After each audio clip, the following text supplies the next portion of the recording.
Okay, I'm going to read for Scorpio, Sun, Moon, and Ascendant. And we will cover love, money, and health, and all those things. So right now we're going to talk about love for the month of May. Don't forget, if you've got all the aspects, you want to listen up too. You Scorpios are not going to be putting up with something that has irritated you, and you are literally walking out the door. You are saying, no more, I'm going to stand on my own. I need to be by myself. I need to sort this out. I got this. I would rather be alone than with a nonsense relationship. This is mostly directed to the women who are Scorpios, okay? If that's happening in your relationship, you are going to shut down. If you have been alone while you've been in a relationship and you have not been given the love and you're not being taken care of and you're not being acknowledged, you'll be walking out the door. The other thing is, sorry to say, but some of you may be dealing with overstimulants like alcohol, food, smoking pot, gambling, any of those kinds of things. I think you're going to be looking at how that's affecting your physicality and or your mental state, and I think you're going to be withdrawing from some of that. So let me add to this.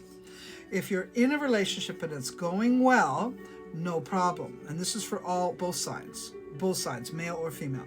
So if you're in a relationship and it's going well, keep going in that direction. But there still might be something that comes in that you're not in line with, or you're not happy to be living, and you want to adjust the sails a bit in your relationship. Do it. Go for it. If, like I said with the others, if you're in a relationship that is not serving your highest good, is not supporting, loving, isn't spending time, isn't giving you, the benefit of their time and their support, it's a walk away deal and you're done, okay? For sure.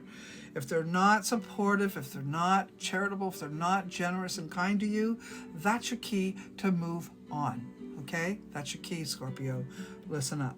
I do see the possibility of a earth sign being super good for you, and might even be a little challenging a little bit. There might be a little bit of a poker, hitting your buttons. And they're probably a Taurus, Virgo, or Capricorn, or at least have the personalities of that. Very stable, very loving, hardworking, get the job done, supportive, protective, great father energy, really super, super kind individual.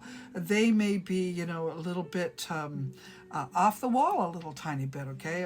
Or maybe a little unique in their belief systems or unique in the things that they bring to the table. Something unique about them. But they will be a little sassy, and they sure like to poke you just because they're playful. But sometimes that pisses you off. So you might need to tell them to back the hell off. But as far as love and relationships overall for the month of May, I'm going to say, if you're single, don't pick anyone right now. Enjoy them instead, okay? Enjoy them instead. I'd like you just to sort of spend some time with them, find out, more about what they're like, make sure that they're really giving, see how they are in stressful situations, that kind of a thing. So just go slow. Take your time. Go on some trips with them. Make sure they're not liars. Make sure they're honest. Make sure they don't have depression. At least make sure their mental health is something you can tolerate, okay? Whatever that may be.